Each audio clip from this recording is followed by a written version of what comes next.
हरे कृष्णा। बहुलाष्टमी। एक दिन, एक रात, एक स्मृति जो व्रज की पवित्र धूल से उठती है और सीधा हमारे हृदय में उतर जाती है। लेकिन इसे समझने के लिए केवल तिथि जानना काफी नहीं है। हमें समय को पीछे मोड़ना होगा, उन युगों में लौटना होगा जहां प्रेम तर्क से नहीं, त्याग से परिभाषित होता था। ये वही भूमि है जहां एक एक वृक्ष, एक एक धूल का कण श्री श्री राधा कृष्ण की लीलाओं का मौन साक्षी है। और उसी भूमि में कार्तिक मास की शुक्ल अष्टमी को घटित हुई एक ऐसी लीला जो प्रेम की चरम अभिव्यक्ति है। इस अति पावन दिन को कहा जाता है बहुलाष्टमी। बहुला का अर्थ है अत्यधिक, प्रचुर, भरपूर। और बहुलाष्टमी उस दिव्य कृपा का दिन है जब राधा रानी का अनंत प्रेम राधा कुंड के रूप में इस धरती पर प्रकट हुआ। पर इस प्रेम की लीला के पीछे एक कथा है, एक गूढ़ रहस्य है जो श्रीमद् भागवतम में, पद्म पुराण में और गौड़ीय आचार्यों की वाणी में वर्णित है। अरिष्टासुर, एक राक्षस जो बैल का रूप लेकर ब्रजवासियों को भयभीत करता था। जब भगवान श्री कृष्ण ने उसका वध किया तब वे लौटे राधा रानी और गोपियों के पास। पर राधा रानी ने मुस्कुराते हुए कहा, तुमने गौ हत्या की है, अब तुम अपवित्र हो गए हो। भगवान कृष्ण ने कहा, यदि तुम मुझे अपवित्र कहती हो तो मैं अभी सभी तीर्थों को बुलाकर स्नान कर लेता हूँ और अपने आप को शुद्ध कर लेता हूँ। उन्होंने धरती में अपने चरण कमल लगाए और सारे तीर्थ उसी क्षण प्रकट हो गए। सभी देवता, नदियां, सरोवर, गंधर्व सब आकर बोले, हे भगवान, हम आपके स्पर्श मात्र से ही पवित्र होते हैं। भगवान श्री कृष्ण ने वही श्याम कुंड बनाकर उसमें स्नान किया।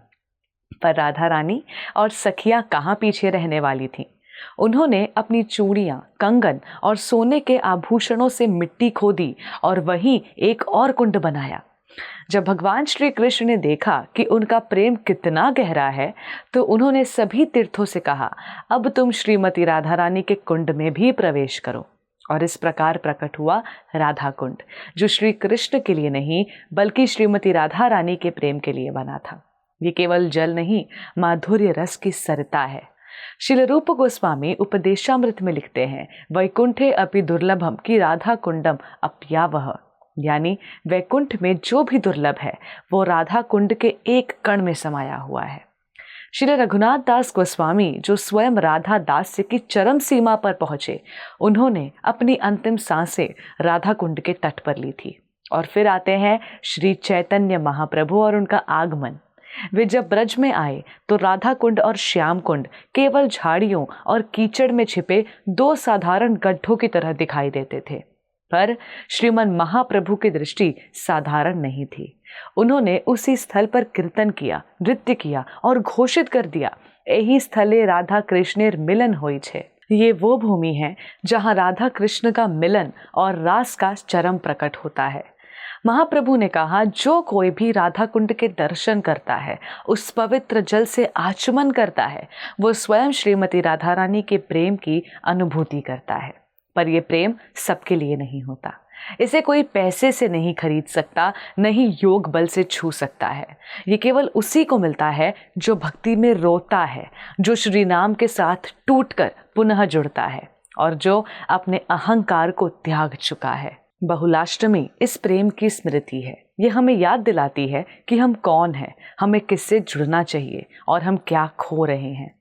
भगवत गीता कहती है, दुर्लभम मानुषम जन्म। ये मानव जन्म असंख्य योनियों के बाद मिला है। पशु, पक्षी, जलचर, कीट सब जीवन तो जीते हैं, पर केवल मानव जीवन ऐसा है जिसमें हम भगवान को खोज सकते हैं, श्री श्री राधा कृष्ण की सेवा कर सकते हैं और भक्ति के अमृतमय रास का आस्वादन कर सकते हैं।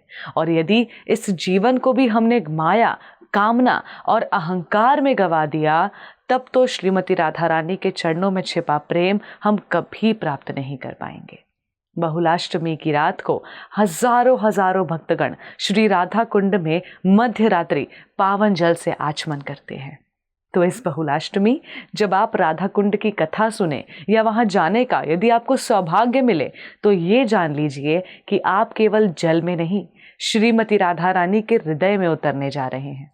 अपनी प्रार्थनाओं को शब्दों से नहीं, आंसुओं से सजाइए और जब श्री राधा कुंड के पावन जल से आचमन करें तो एक नया व्यक्तित्व बनकर निकले, एक दास, एक भक्त। धन्यवाद। हरे कृष्णा। ऐसे ही और भक्तिमय कार्यक्रमों के लिए देखिए हरे कृष्णा टेलीविजन, और इसे प्राप्त करने के लिए आप अपने केबल अथवा DTH ऑपरेटर से संपर्क करें तथा और अधिक जानकारी के लिए आज ही डायल करें 7666 839 839।